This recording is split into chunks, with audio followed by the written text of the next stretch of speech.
Baik, bismillah. Assalamualaikum warahmatullahi wabarakatuh. Waalaikumsalam warahmatullahi. Ahlan wa sahlan. Kaifa halukum?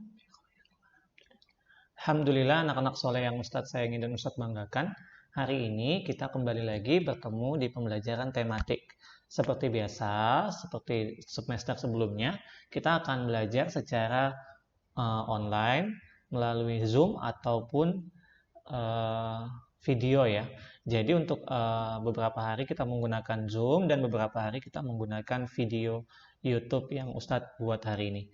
Baik, anak-anak soleh, sebelum kita mulai, alangkah baiknya kita berdoa terlebih dahulu agar apa yang kita pelajari hari ini bermanfaat dan menjadikan ilmu yang bisa kita gunakan dalam kehidupan sehari-hari.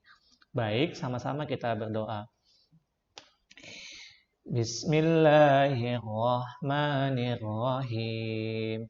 Rabbi shrah li sadri wa yassir li amri wahlul 'uqdatam min lisani yafqahu qawli. Rabbi zidni ilma warzuqni fahma. Baik anak-anak soleh, kita sudah berdoa, maka kita bisa langsung masuk ke pembelajaran.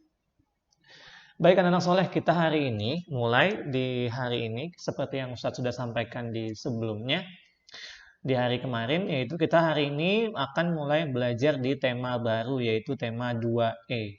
Ya, tema 2E, yaitu judulnya pengalamanku. Nah, silakan anak-anak soleh dibuka bukunya, lalu kita akan pelajari bersama-sama.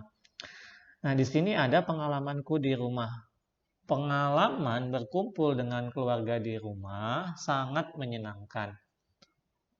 Di rumah aku bekerja sama dengan anggota keluarga.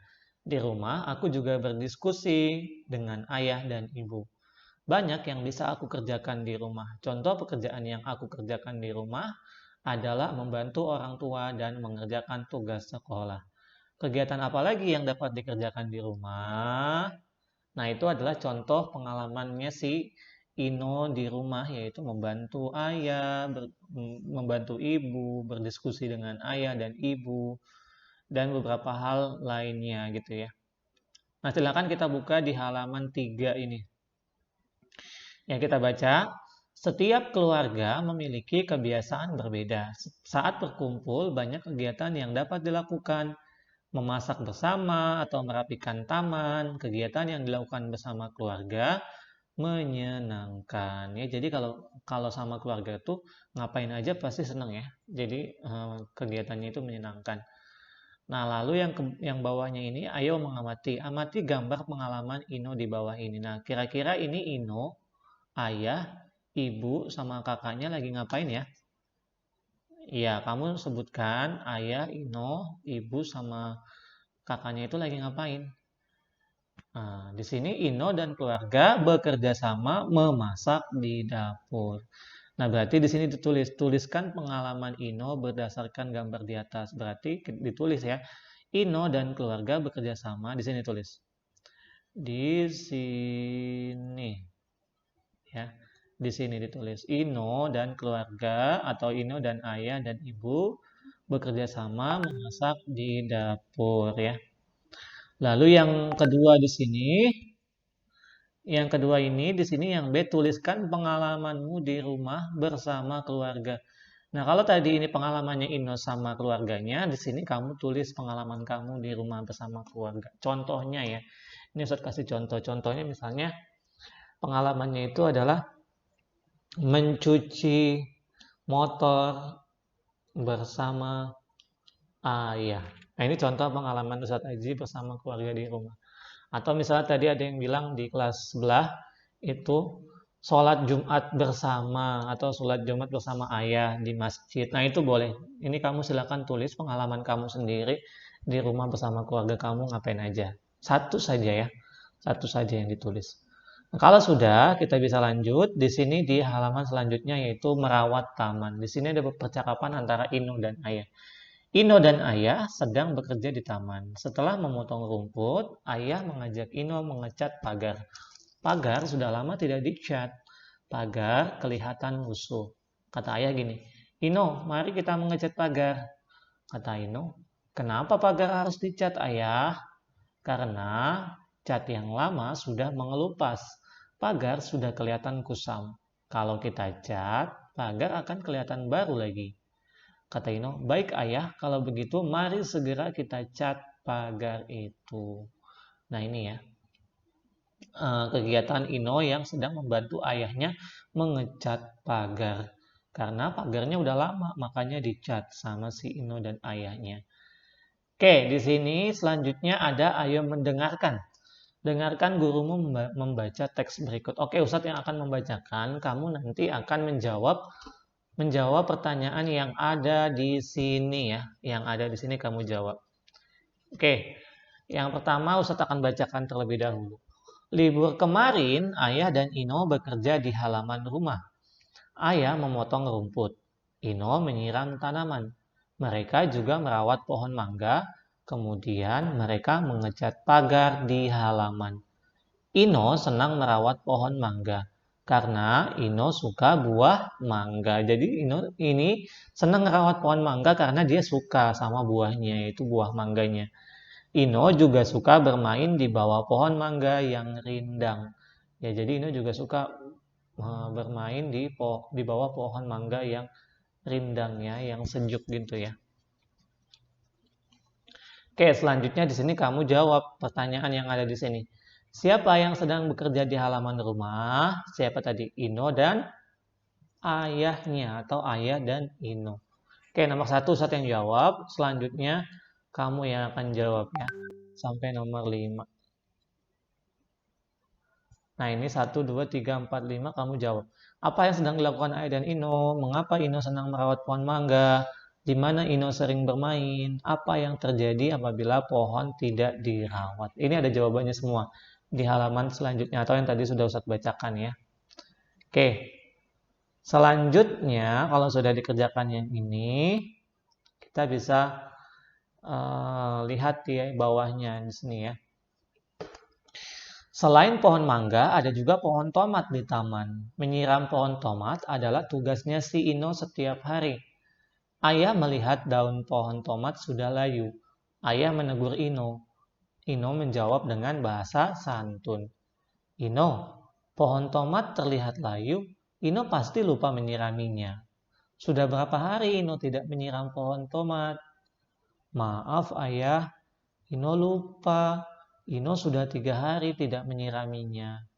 Nah, ini adalah contoh ayah yang sedang menegur anaknya dan contoh anaknya yang mengakui kesalahan ketika dia berbuat kesalahan dan segera meminta maaf. Nah, di sini Ino bilang, "Maaf ayah, Ino lupa." Nah, ini berarti Ino mengakui kesalahannya dia dan dia juga meminta maaf. Dan ini adalah ada kata maaf ayah, Ino lupa. Ini adalah contoh kalimat permintaan maaf. Ya. Jadi ini adalah contoh kalimat permintaan maaf. Maaf ayah, Ino lupa. Ino sudah 3 hari tidak menyiraminya. Nah, ini Ino meminta maaf kepada ayahnya karena dia lupa menyiram tanamannya selama 3 hari. Nah, itu ya anak-anak soleh. Jadi bagi kita yang merasa memiliki kesalahan, langsung meminta maaf gitu ya, langsung meminta maaf kepada yang memang kita merasa berbuat salah kepada dia dengan bahasa yang sopan dan santun. Nah, ini ada ayo menulis seperti tadi ya. Jadi ada kejadian lalu kira-kira kalimat permintaan maafnya gimana ya. Oke, nomor 1. Arin memetik bunga di taman. Ibu menasihati Arin agar tidak memetik bunga. Arin merasa bersalah. Nah, kira-kira permintaan maafnya Arin gimana ya? Karena dia udah memetik bunganya bunga yang ada di taman. Iya, nomor 1 Ustaz akan kasih contoh. Ya, Ustaz yang akan jawab. Berarti nomor 1 ini, Bu, maafkan Arin karena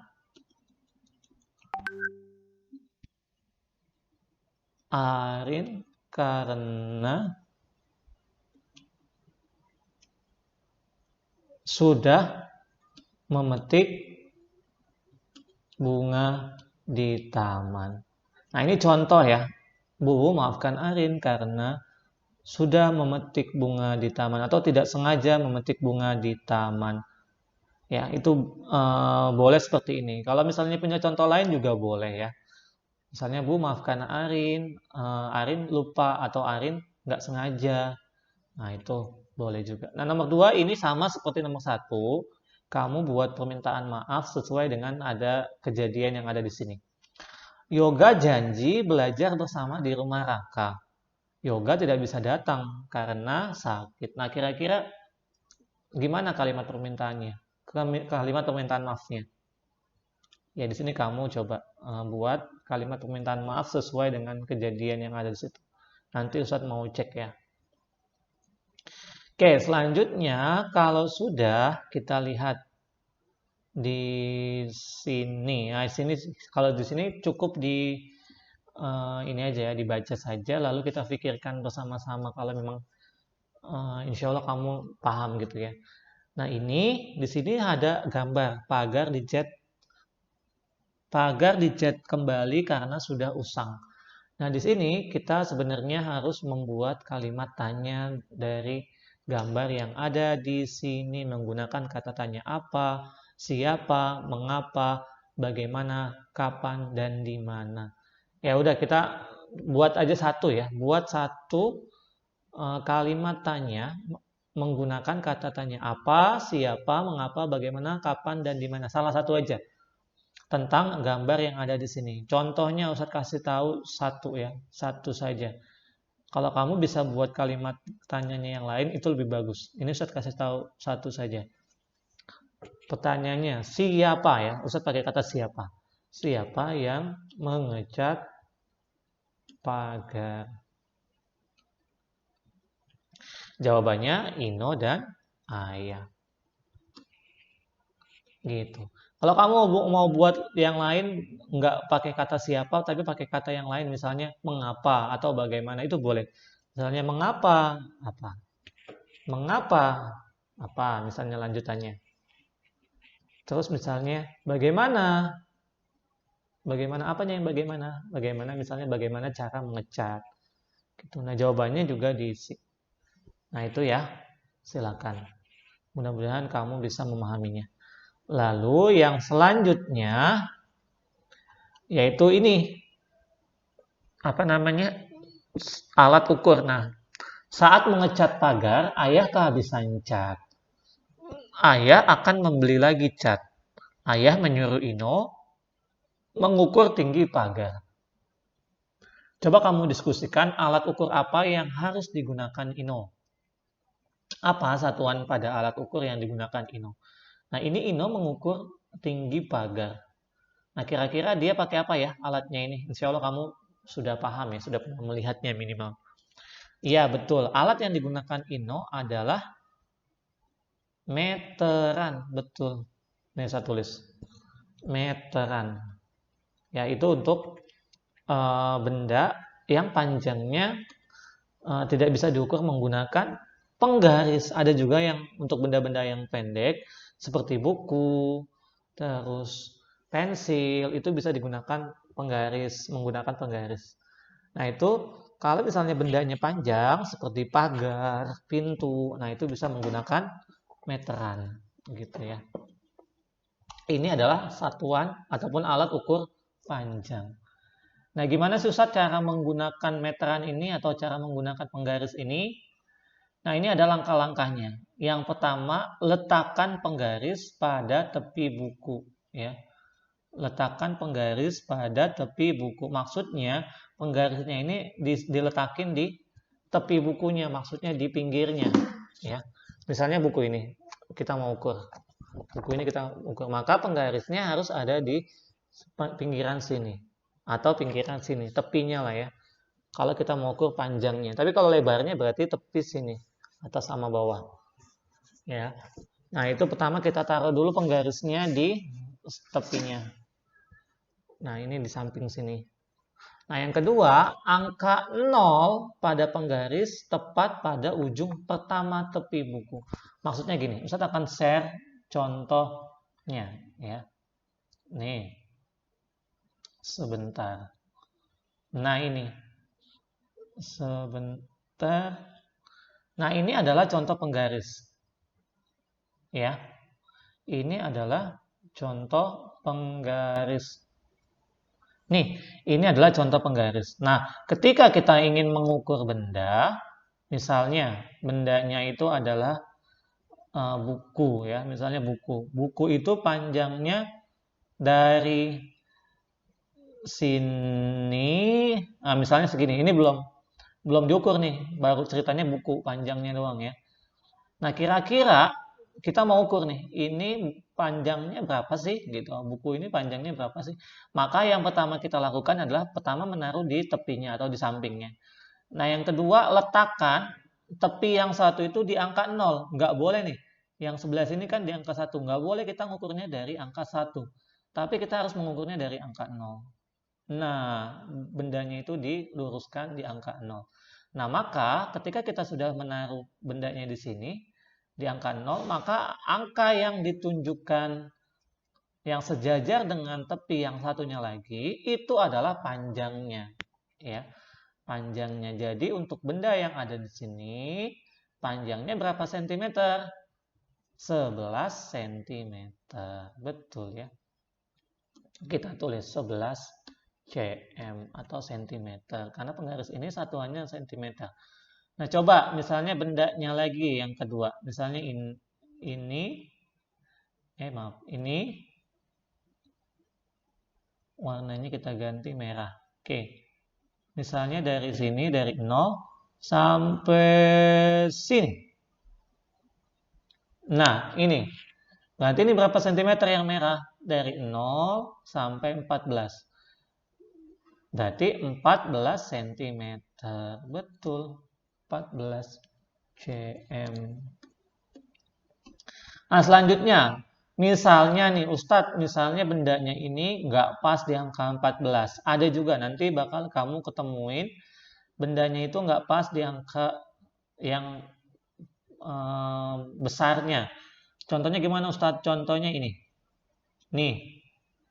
Ini dia adanya di sini. Nih ya, adanya di sini.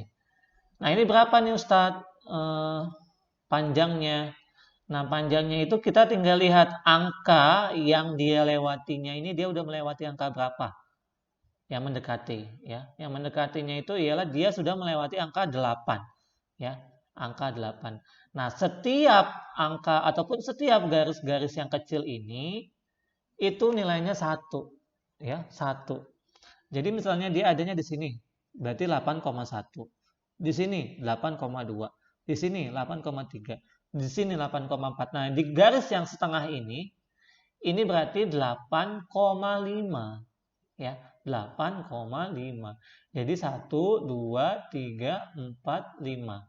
Nah, selanjutnya juga 6 7 8 9 10. Nah, 10-nya di 9.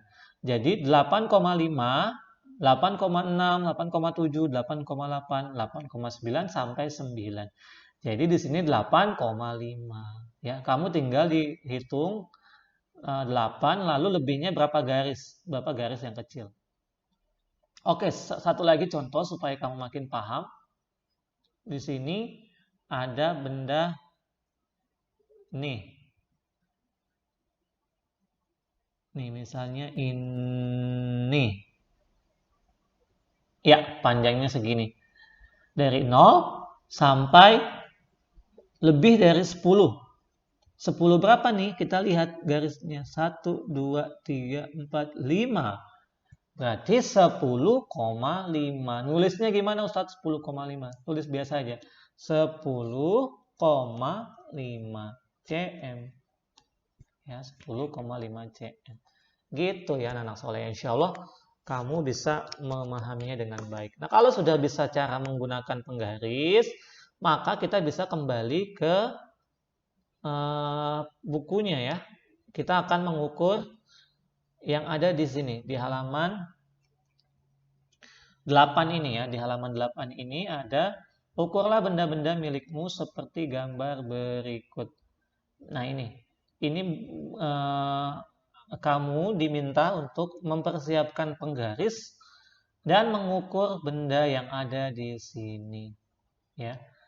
pensil, penghapus, meja, buku, dan tempat pensil. Nah, ini kamu ukur menggunakan penggaris kamu dan tulis hasilnya di sini, ya. Lalu yang di sini juga nama benda, silakan kamu bebas bendanya apa saja selain benda yang ada di sini. Contohnya di sini pensil, berarti di sini jangan ada pensil lagi. Misalnya apa? Rautan, belum ada kan rautan. Lalu pulpen, lalu buku tulis. Lalu misalnya apalagi tempat makan atau tempat minum. Nah, itu ya. Nah, silakan diukur menggunakan penggaris yang ada di rumah kamu ya. Mudah-mudahan ada semua. Baik anak-anak soleh, mungkin itu saja untuk hari ini, yaitu tugasnya sampai halaman 8 ya, sampai halaman 8. Sampai halaman 8, dan kalau sudah nanti seperti biasa, kita akan kirimkan di Google Classroom.